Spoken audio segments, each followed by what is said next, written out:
Halo semuanya, kembali lagi bersama saya Michael. Di video kali ini kita akan update keadaan market kripto dengan berita-berita terbaru yang ada. Walaupun kita memang bisa lihat kalau secara price action yang terjadi dalam minggu ini relatif sangat-sangat sideways ya. Volumenya juga mengalami penurunan drastis juga karena mungkin menjelang akhir tahun banyak orang-orang yang sudah liburan juga, trader besar juga, dan memang di market kripto ini lagi nggak ada sentimen positif juga seperti itu ya. Tapi ini yang akan kita bahas untuk update market kripto hari ini, di mana market masih sideways. Bitcoin di level 16.800, Ethereum di area level 1.222. Ya, Ethereum di sini cukup mengalami kenaikan, walaupun ini hanya naik sekitar 0,35% ya. Secara 24 jam terakhir kita lihat beberapa altcoins ini sedikit mengalami kenaikan, hanya sedikit, seperti Dogecoin, Near Protocol, Rune, Cardano ya, tapi belum ada yang besar. Kalau kita lihat yang mengalami penurunan, apakah ada? Ya, ada beberapa ya. Kita dari sini Helium, Monero, Zcash. Tapi rata-rata masih lebih ke arah sideways. Secara Fear and Greed Index kita di level 27 ya. Market memang secara historical ini fearful. Kalau kita lihat dari ini 1 year ya, kalau teman-teman lihat 1 year. Nah, ini kelihatan nih. Dari awal Desember sampai sekarang ini secara Fear and Greed Index ya, kita di area ini saja gitu ya. Nggak mengalami kenaikan, nggak mengalami penurunan juga. Jadi kita di area fearful saja, seperti itu ya. Kemarin market sempat sedikit mengalami penurunan, mungkin dikarenakan S&P 500 atau indeks saham Amerika ini mengalami penurunan yang cukup besar, dan ini teman-teman bisa lihat banyak yang mengalami penurunan. Dan di sini ada Apple, Google, Amazon, Tesla, ini rata-rata mengalami penurunan yang besar seperti itu ya. Dan sedikit terdampak untuk kripto, tapi kripto berhasil rebound lumayan dan berhasil bertahan istilahnya. Jadi mungkin nanti kita akan lihat secara stock opennya bagaimana juga gitu ya untuk di hari ini. Nah, secara update untuk market kripto yang besar adalah kalau teman-teman ikuti channel Telegram, kita sempat membahas bahwa SBF ini sudah dipindahkan ya dari Bahamas ke Amerika. Nah, yang hebatnya adalah SBF sekarang dirilis atau dibebaskan. Bukan artinya dibebaskan, tapi lebih karena house arrest. Jadi dia sebenarnya masih ditahan, tapi ditahannya bukan di penjara seperti itu ya. Nah, ini cukup wow gitu ya. Wow dalam arti bukan wow bagusnya gitu ya. Kenapa? Karena SBF was released on 250 million bond, jadi 250 juta obligasi ya, 250 juta dolar obligasi, while awaiting trial for fraud and other criminal charges di New York gitu ya. Kita dari sini walaupun dia dibebaskan atau dirilis, conditional release beneran gitu ya. Nah, di sini kelihatan bahwa he would also be required to wear an electronic monitoring bracelet atau seperti gelang gitu ya. Lalu dia ini ditempatkan di family home media sebenarnya ya. Di family home media ada signature atau tanda tangan dari parentsnya, orang tuanya, dan lain-lain seperti itu ya. Tapi ini cukup kontra gitu ya dengan yang SBF sempat bahas sebelumnya. 3 weeks ago di sini SBF dia membahas ya di interview ini. Kalau teman-teman nonton ya, ini saya coba. To my knowledge, I have basically nothing left. Basically everything I had was invested in the business. I expect I'm gonna have nothing at Di sini dia bilang bahwa the end of this. menurut dia, I to my knowledge gitu ya, menurut dia dia nggak ada apa-apa ya, karena semuanya dia invest di FTX, di bisnis dia, dan dia nggak ada apa-apa. Dan bahkan dia cuma bilang bahwa dia cuma ada $100,000 ya. Memang sebenarnya bukan cuma $100,000 itu juga cukup besar gitu ya di bank account-nya dia. Lalu tiba-tiba hari ini dia post bahwa dia mendapatkan dana sekitar $250 juta bond gitu ya. Jadi ini yang crypto Twitter bertanya-tanya juga gitu ya di sini. Sebenarnya SBF ini kenapa gitu bisa dibebaskan dan lain-lainnya gitu ya. Di sini juga kelihatan SBF built by his family for $250 juta. Wonder where they got the money from ya. Orang-orang bertanya-tanya dari mana dia mendapatkan duit sebesar ini. Seperti itu. Dan memang SBF ini ya bisa dibilang menjadi anak emasnya Amerika juga gitu ya, politikus, karena dia cukup aktif, dia cukup berkooperasi juga di political di Amerika. Mungkin itulah salah satu alasannya kenapa dia dipindahkan juga dari Bahamas ke Amerika gitu ya. Jadi ada yang suka SBF, ada yang nggak suka juga dengan SBF seperti itu ya. Walaupun kalau kita seperti ini sebenarnya lebih ke arah kenapa dia dibebaskan gitu ya, karena banyak orang yang menjadi korban juga di dalam FTX crash ini ya. Ini sedikit cuplikan juga, ini SBF ya, kita lihat ini yang terbaru, benar-benar terbaru. Just in, SBF escorted out of courthouse after posting $250 million bail. Ya, ini si SBF. Nah, next up kita lihat dari sini juga. Nah, ini kelihatan ya, dalam beberapa bulan terakhir, bahkan mungkin ini menjelang November Desember, ini penurunan ya secara volume. Ini Binance trading volume di Binance ini mengalami penurunan dikarenakan ya kita tahu bear market, orang-orang nggak aktif juga, ditambah juga ini akhir tahun dan Bitcoin lebih ke arah sideways gitu. Nah, tapi kita akan tetap update gitu ya.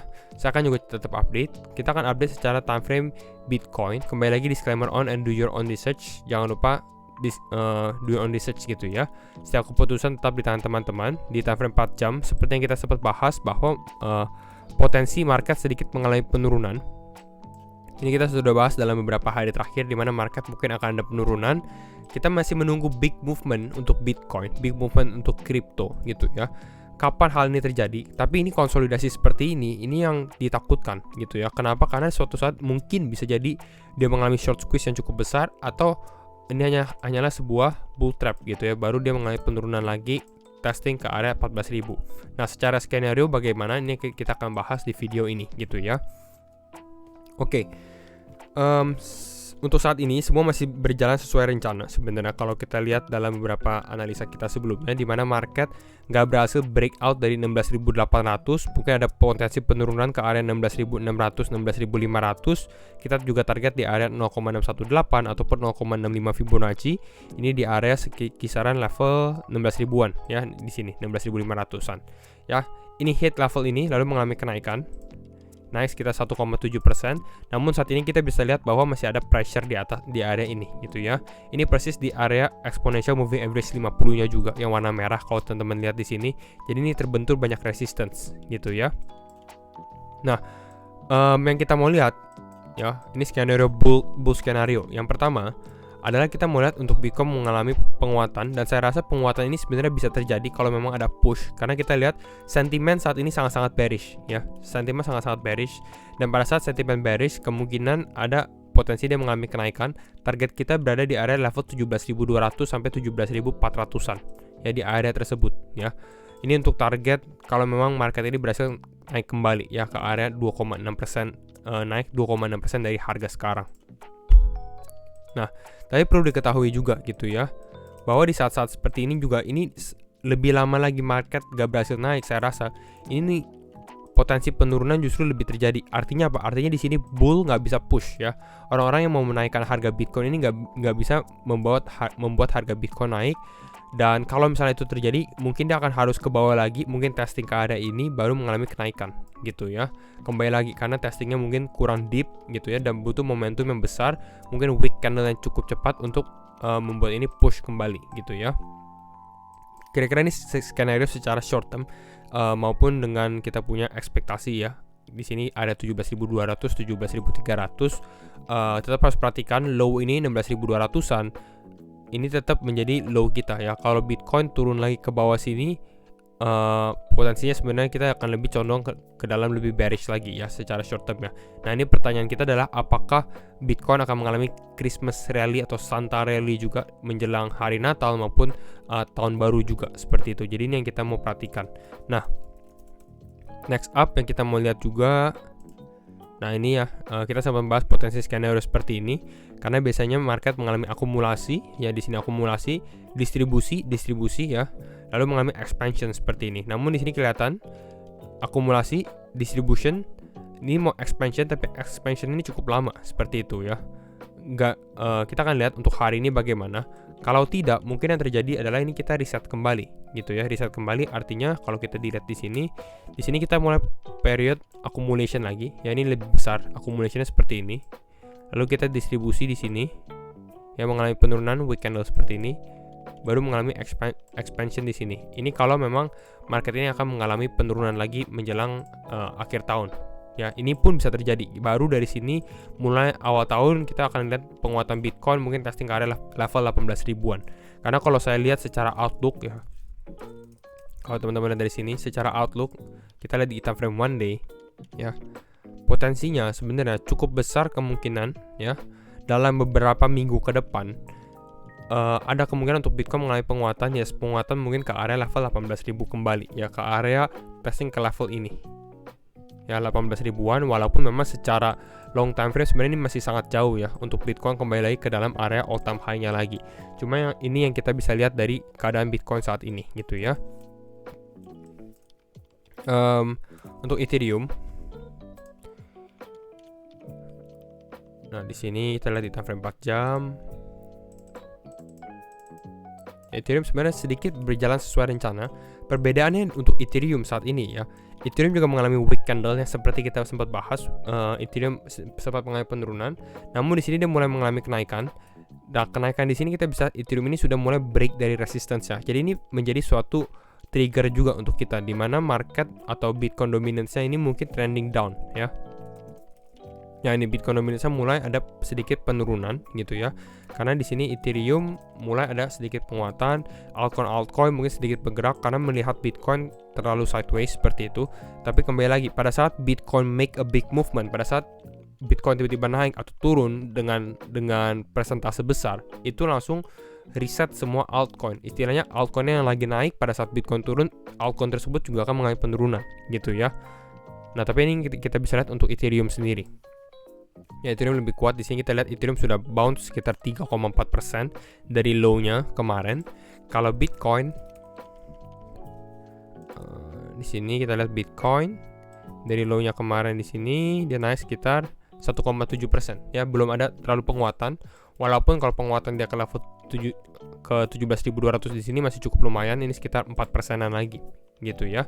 Nah, secara total 2 berarti ini good news. Untuk altcoin sedikit good news, belum kita bisa bilang benar-benar good news karena di sini kalau secara weekly time frame kita bisa lihat artinya support ini masih hold gitu ya. Namun pertanyaan kita adalah sampai kapan support ini akan hold gitu ya. Apakah di sini, karena di sini kita masih diambang lah istilahnya. Kita kalau mau lebih aman di sini Bitcoin harus altcoin ataupun total 2 ini harus mengalami penguatan lebih lagi dalam beberapa minggu atau bulan ke depan gitu ya. Baru ini kelihatan ini ada reversal pattern double bottom mungkin di sini, baru kita bisa rally up lagi seperti itu. Jadi mungkin itu dulu update sedikit tentang market crypto ya. Jadi kalau misalnya teman-teman suka video ini, jangan lupa untuk share videonya, like ataupun subscribe. Dan sekali lagi thank you semua for watching and see you in the next video. Bye bye.